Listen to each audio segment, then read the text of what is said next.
kita ada kesungguhan untuk mengasihi Yesus, sebab Tuhan sangat mengasihi kita. Dia mau lihat respon yang sama. Itulah perintah utama kan, mengasihi Tuhan dengan segenap hati, segenap jiwa, segenap akal budi, dan segenap kekuatan kita. Ini kehendak Tuhan, ini perintah utama. Kita selalu usahakan itu. Kita mau buat yang terbaik, termasuk macam berbakti. Sebab memang sekarang keadaan ada penyakit, pandemik kan. Tapi kadang-kadang bila gereja sudah dibuka semula pun masih dikira ramai orang was-was, tidak mau pergi sembahyang. Kadang-kadang macam Tuhan sedih lah itu. Dia boleh menangis. Itu hanya pandangan pastor, bukan doktrin, bukan doktrin. Sebab cerita ini tentang Yesus menangis begitu. Oke. Dan sekarang saya mau teruskan dan Yesus sudah sampai ya, pastor teruskan sudah. Saya harap kamu boleh baca itu buku tafsiran. Sebenarnya pastor ada baca tadi. Saya mau kasih tunjukkan saja sebab saya tahu ada adik-adik yang baru menyertai. Ini buku yang pastor tulis ini buku tafsiran. Jadi kalau kamu belum ada, kamu boleh hubungi saya. Ini dijual, tapi nanti kalau kamu betul perlu, pastor boleh bagi kamu. Oke.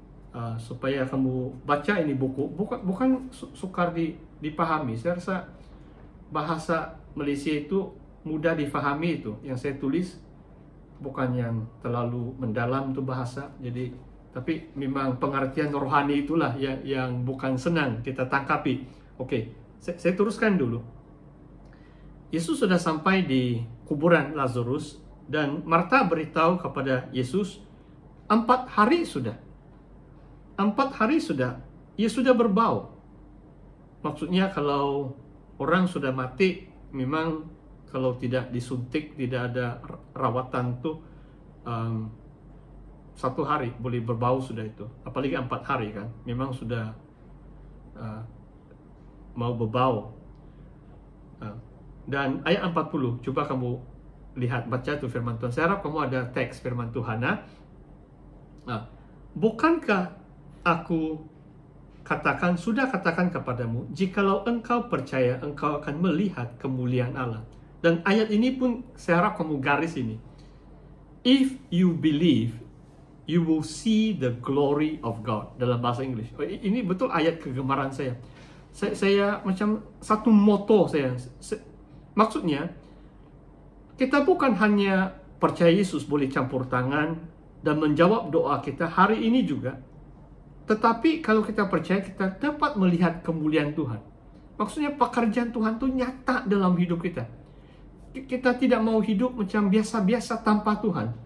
Kalau Tuhan campur tangan, jikalau engkau percaya, engkau akan melihat kemuliaan Allah. Ini sangat luar biasa. Saya mendorong remaja, pemuda-pemudi di Indah Permai. Kita renungkan ini, kita mengimani Tuhan. So Tuhan rindu menyatakan kemuliaan-Nya. Apakah dimaksudkan kemuliaan di sini adalah Yesus, Lazarus akan bangkit. Itu dalam ayat-ayat pertama. Tuhan izinkan Lazarus sakit sampai dia mati adalah supaya Allah dipermuliakan dan anak Allah dipermuliakan. Maksudnya bila Lazarus dibangkitkan oleh Yesus, orang memuji Tuhan kan? Itulah kemuliaan Allah itu nyata melalui kebangkitan Lazarus. Kalau kita dalam kehidupan kita lah, kalau kita terima pertolongan dari Tuhan yang begitu ajaib, kita dapat bersaksi. Tuhan begitu dipermuliakan melalui kesaksian kita akan pertolongan Tuhan. Oke, tapi kita kembali kepada cerita ini dulu. Jadi ini, tapi Yesus terus suruh ada orang untuk kasih tolak itu batu, sebab itulah kuburan dulu itu macam gua batu. Mereka korek dulu lubang itu mayat tuh karena taruh simpan dalam gua batu itu. Jadi ada satu batu yang besar tutup tuh lubang itu, dan karena tolak, dan tiba-tiba dengan suara yang keras, ayat 43, Lazarus, marilah keluar. Jadi Tuhan Yesus panggil dia. Come out. No? Macam dia suruh Lazarus datang kepadanya. Datang kepada Yesus. Memang dia perlu keluar dari kuburan itu kan. Dan coba saya baca ayat 44. Orang yang telah mati itu datang keluar. Kaki dan tangannya masih terikat dengan kain kapan. Dan mukanya tertutup dengan kain peluh. Kata Yesus kepada mereka, bukalah kain-kain itu dan biarkan ia pergi. Itu cara pemakaman, cara orang Yahudi. Kalau orang sudah meninggal dunia, mereka membalut itu. Kadang-kadang ada rempah, ada spices, ada itu myrrh, kemayan. Waktu Yesus mati, kamu boleh baca. Nicodemus membawa banyak itu myrrh dan kemayan. Itu macam rempah untuk macam mengawet untuk mayat itu, dan kemudian mereka lilitkan tu dengan kain kapan. Maksudnya Lazarus tu bila dia bangkit keluar itu, dia masih diikat dengan kain, dan Tuhan Yesus suruh orang lain yang buka kain dia, baru Lazarus boleh bergerak dengan bebas lah. Mungkin pastor mau ceritakan kesimpulan, nanti saya beri kamu masa bertanya. Mungkin kesimpulan dari mukjizat atau tanda kebangkitan ini adalah penting. Ada satu ayat dalam bab yang kelima. Mereka yang mendengar suara Tuhan, suara anak itu, akan keluar dari kuburan dan mereka akan bangkit. Itu akhir zaman. Sekarang Yesus adalah kebangkitan dan hidup. Dia menyuruh Lazarus untuk keluar. Bila suara perkataan atau firman yang diucapkan oleh Yesus itu berkuasa, dia mengalahkan maut yang mengikat Lazarus. Dia mati, tapi dia hidup kembali. Itu yang pertama lah. Itu menunjukkan kemuliaan Tuhan. Tuhan berkuasa. Dia maha kuasa. Okay. Perkara yang kedua di sini tadi tentang membuka kain-kain dia itu adalah, bagi saya ini macam satu kiasan.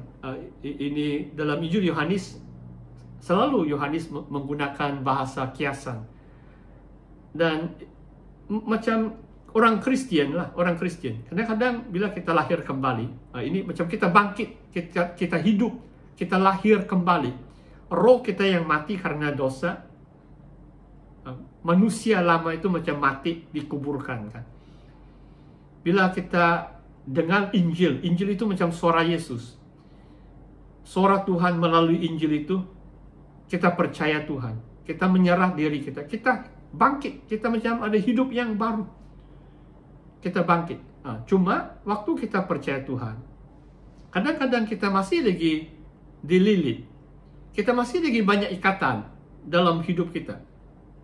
Saudara faham maksud pastor? Maksudnya Tuhan perlu lagi kasih buka kain-kain atau lilitan yang masih mengikat kita. Kadang-kadang kita masih ada tabiat-tabiat yang mungkin pastor beri contoh. Waktu saya baru mengenal Tuhan di New Zealand, ini tahun 82. Tahun depan pastor merayakan 40 tahun, ulang tahun ke-40. Saya mengenal Yesus secara pribadi. Itu luar biasa. Saya akan buat party. Saya harap pandemik sudah mau dekat berlalu. Sekurang-kurangnya ada immunity secara berkelompok, herd immunity. Pastor mau buat party, merayakan ulang tahun ke-40. Saya mengenal Tuhan. Dan yang pastor mau ceritakan adalah,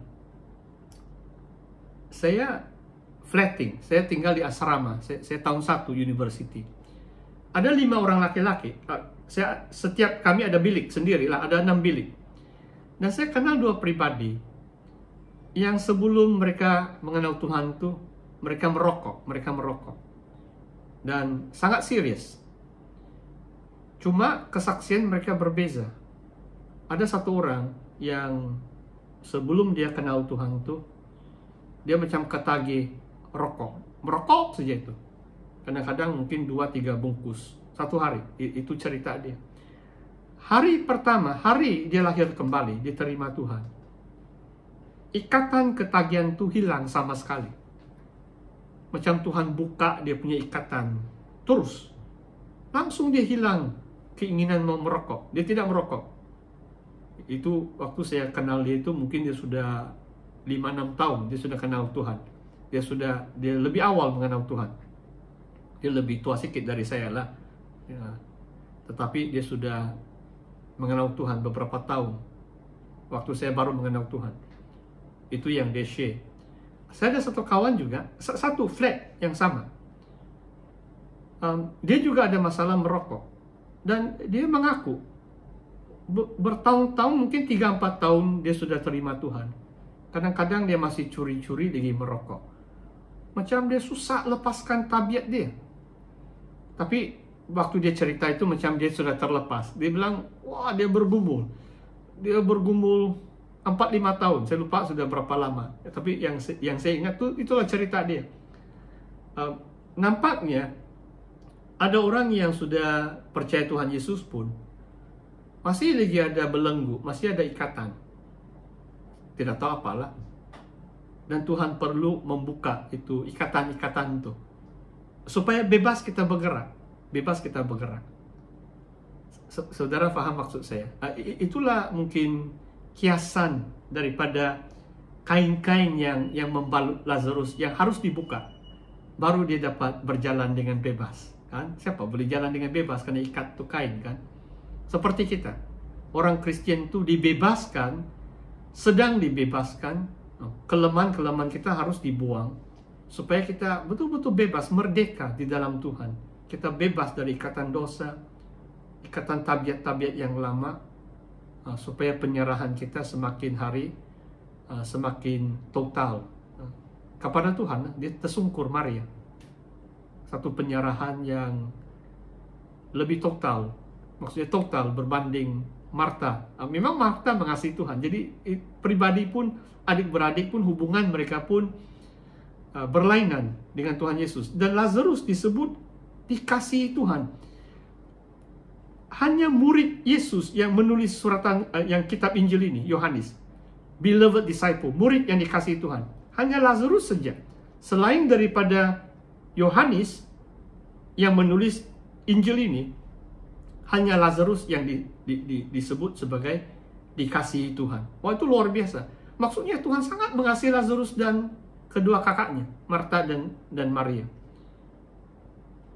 Dikasihi Yesus. Wah, luar biasa.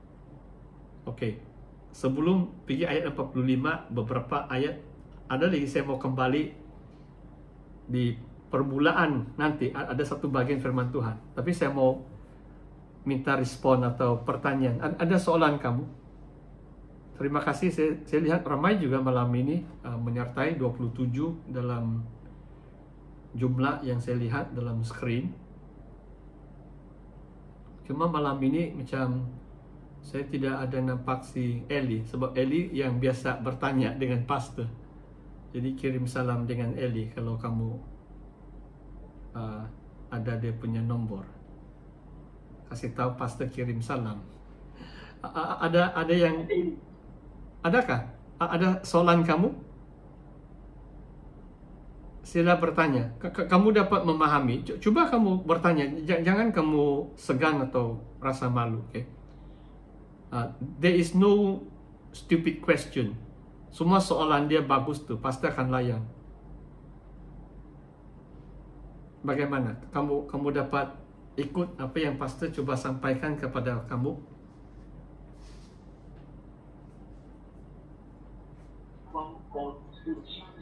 Ya, sila. Ada siapa yang mau bercakap tadi? Boleh tulis juga kalau kamu segan bertanya secara langsung. Boleh menulis.